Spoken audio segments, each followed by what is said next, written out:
Figaro Radio. Un autre regard. Anne de Guigné et Salomé Boulet. Figaro Radio.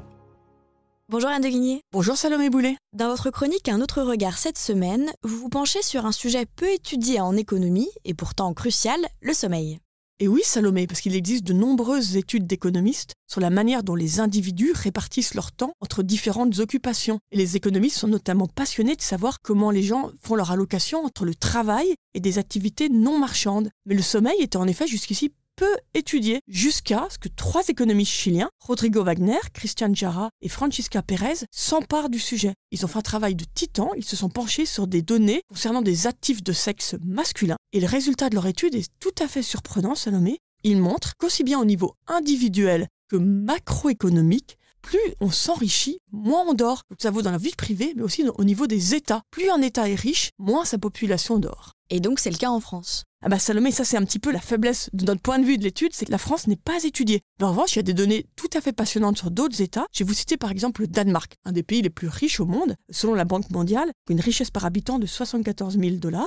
Et donc dans ce pays, on dort très très peu, en moyenne 6,9 heures par jour pour l'ensemble du pays. Et là aussi, vous voyez, c'est le quart le plus riche du pays qui dort 6,8 heures et le quart le moins riche, 7,2 heures. Et donc, si on va à l'autre bout du spectre de l'étude, on arrive au Pérou, là un pays beaucoup moins pauvre, avec un PIB par habitant de 17 000 $, et on dort largement plus, 7,5 heures par nuit, avec toujours le même écart d'un peu plus d'une demi-heure entre les plus riches et les plus pauvres. Et alors, la richesse ferait naître de nouvelles préférences. Salomé, ça c'est un peu la grande question de cette étude qui m'a beaucoup surpris. Et d'ailleurs, les économistes qui ont fait ce travail sont assez modestes. Ils disent eux-mêmes qu'ils sont étonnés de voir que le résultat de leurs travaux tordent le cou à quand même un préjugé assez courant que plus on est riche, plus on peut mener une vie confortable et plus on fait attention à son bien-être. Et le sommeil fait quand même largement partie du bien-être. Les économistes avancent quelques pistes pour essayer de comprendre cette différence entre riches et pauvres. Peut-être l'idée que plus on est riche, plus on a d'activités sociales.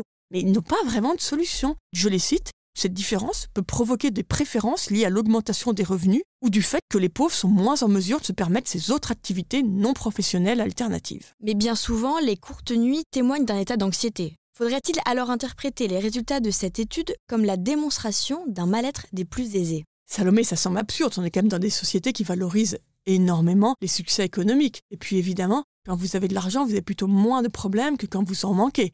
Spontanément, j'aurais tendance à vous dire, mais non, Salomé, il ne peut pas y avoir la grande dépression des plus aisés, on a du mal à y croire. Mais pourtant, si on se réfère à un des piliers de la sociologie, vous savez, Max Weber et ce fameux essai du début du XXe siècle, L'éthique protestante et l'esprit du capitalisme, cet essai, il disait quelque chose de très intéressant. C'est les valeurs protestantes qui avaient rendu moralement acceptable en Europe et puis aux États-Unis, les mécanismes d'accumulation du capital. Donc on pourrait se dire peut-être que ces valeurs protestantes, donc comment les résumer ? C'est une application pointilleuse au travail, un esprit très religieux, puis une forme de sobriété jusqu'à l'ascèse. Donc ces valeurs protestantes étant en voie de disparition, il devient peut-être plus difficile de gagner de l'argent, d'où ce mal-être des plus aisés. Et c'est peut-être pour ça que chacun tente aujourd'hui désespérément de donner du sens à son enrichissement. Peut-être pour retrouver le sommeil, si on en croit l'étude.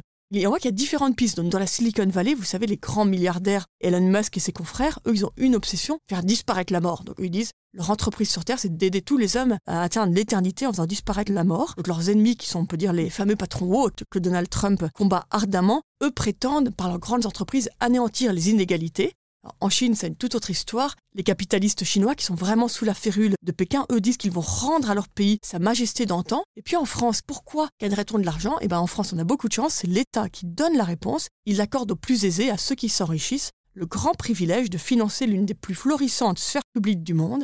Alors Salomé, est-ce que ça va rendre le sommeil à nos compatriotes ? Je ne sais pas. Merci Anne de Guigné. Merci Salomé. Je rappelle que l'on peut retrouver Un autre regard sur Figaro Radio, le site du Figaro et sur toutes les plateformes d'écoute. À bientôt. À bientôt.